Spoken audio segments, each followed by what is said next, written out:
My brother called me 3 weeks before his wedding, and the first thing he said was, "Please don't come." I thought he was joking. I actually laughed a little, the way you laugh when someone says something so absurd that your brain refuses to process it as real. Then the silence stretched out on his end of the line, and I understood he was not joking at all. "Why?" I asked. Another pause. Then he said it plainly, without flinching, which somehow made it worse than if he'd been cruel about it. "I don't want people knowing my sister runs a cleaning business." I sat with that sentence for a moment, just sat with it. Then my mother's voice joined the call. She'd apparently been listening the whole time. And she said the thing that hurt even more than what my brother had said. "It's just easier this way, Diane, for everyone." Easier. As though I were a scheduling conflict. As though 37 years of being someone's sister could be reclassified as an inconvenience when the guest list got complicated. I didn't argue. I didn't defend myself. I said okay, and I ended the call, and I sat in my kitchen for a long time. Afterward, watching the light change on the wall. But on the morning of that wedding, my phone rang 86 times before noon. And by mid-afternoon, the number had climbed to 94. If you're new here, welcome. This is the channel for the people who are told to make themselves smaller, and who discovered eventually that the world had a completely different opinion. Stay with me, because this one ends the way it deserves to. My name is Diane Mercer. I'm 38 years old, and I run a residential and commercial cleaning company called Mercer Property Services out of Charlotte, North Carolina. We have 62 employees, a waiting list that runs 3 to 4 months for new residential clients, and contracts with some of the most prestigious properties in the county. I built it from nothing, from one client, one set of supplies, and the particular stubbornness of someone who has no backup plan, and therefore cannot afford to fail. I didn't start out intending to build a company. I started out trying to keep my family afloat. My father lost his position when I was 22, in my final year of college, and the financial collapse that followed was fast and disorienting. I dropped out of school to work. I took the fastest job I could find, which was cleaning houses for a service agency that paid by the hour and asked no questions. I told myself it was temporary. Most people in that situation tell themselves it's temporary. What I didn't expect was to discover that I was genuinely good at it, not just at the work itself, but at the organisation of it, the client relationships, the logistics of managing multiple properties and schedules and supply chains. My clients started referring me to their neighbours. Their neighbours referred me to their colleagues. Within 3 years, I had more work than I could handle alone, so I hired someone. Then 2 more. Then a supervisor. Then a manager. By the time I was 35, Mercer Property Services had become something I hadn't planned for and was deeply proud of. By the time I was 38, we were servicing luxury residential properties, vacation homes, and corporate office complexes across 3 counties. My family's opinion of all this had never quite caught up to the reality of it. My brother Marcus, 4 years younger than me, and a corporate attorney who had recently gotten engaged to a woman from a prominent local family, had spent years referring to my work with a particular apologetic tone. The tone of someone who loves you, but finds your existence mildly inconvenient in certain social contexts. Whenever someone asked what his sister did, he'd say, "She runs a cleaning business," the way someone might say, "She's going through a phase."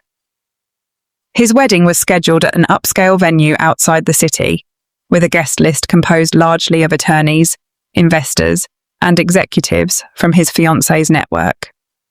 It was the kind of event where, I understood, presentation mattered more than almost anything else.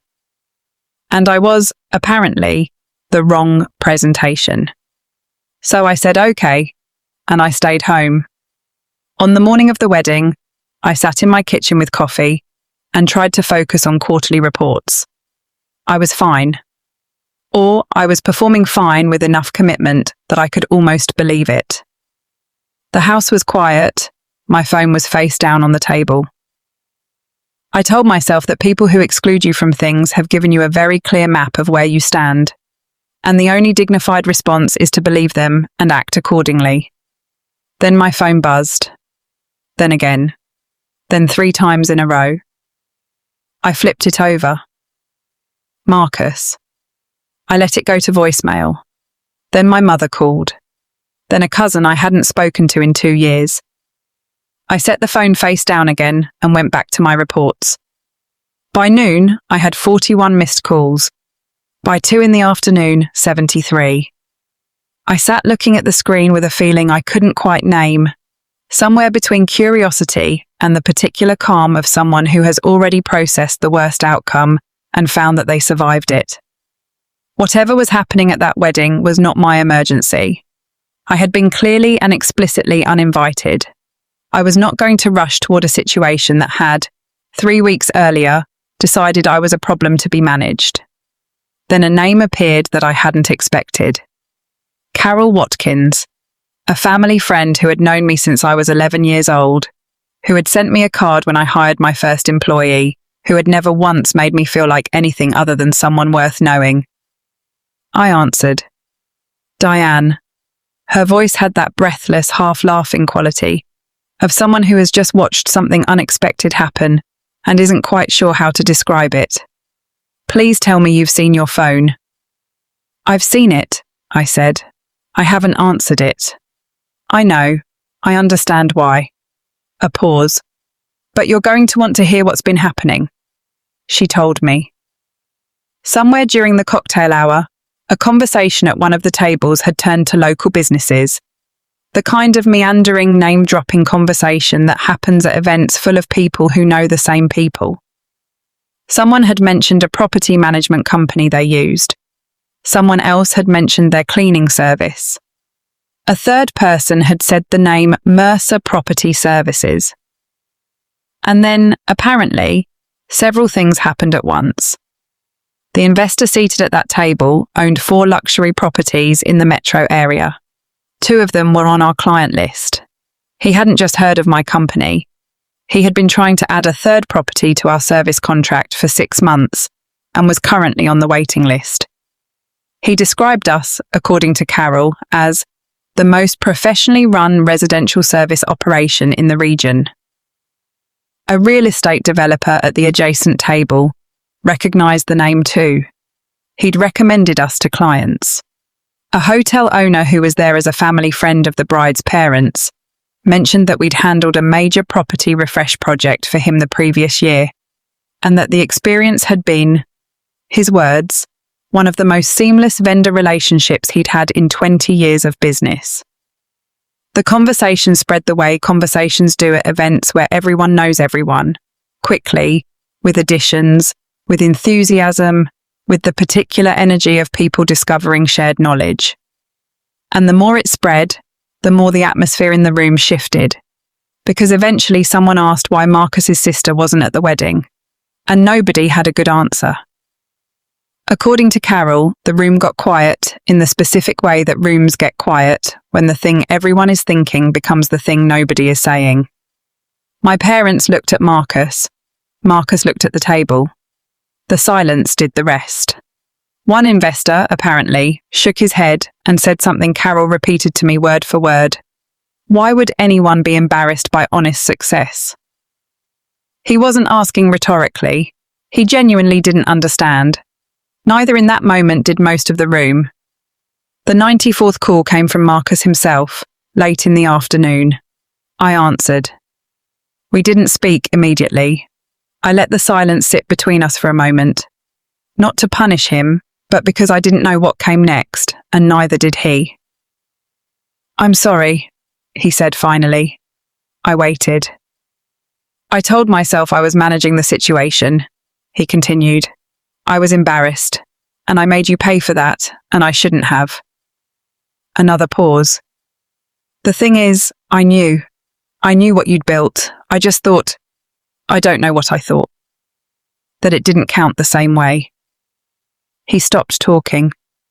I looked out the kitchen window at the yard, at the same view I'd been looking at all morning, and I thought about the first client I'd ever had, a woman named Mrs. Patterson, with 3 dogs and an unreasonably large house, and more kindness than she knew what to do with, who had written me a handwritten thank you note after my first visit and referred me to 4 neighbours before the month was out. I thought about the first person I hired and the first employee review I ever gave, and the first time I walked into a bank to apply for a business line of credit and was taken seriously.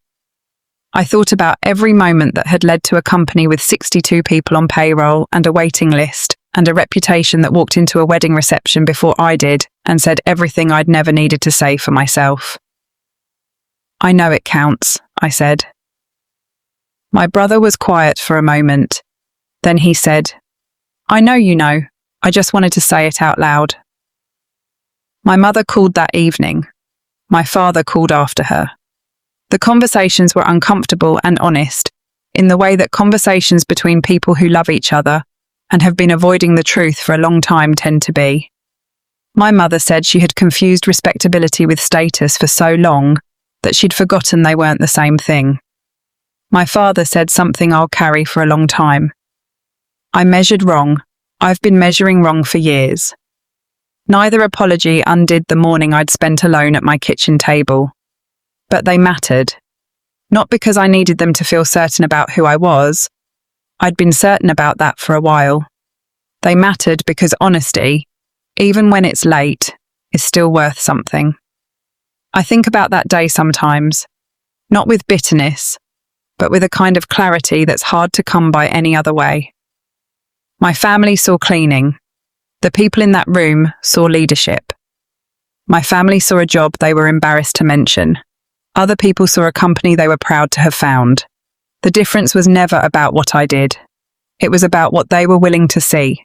And what I've learned in 38 years of being underestimated by the people who are supposed to know me best is this.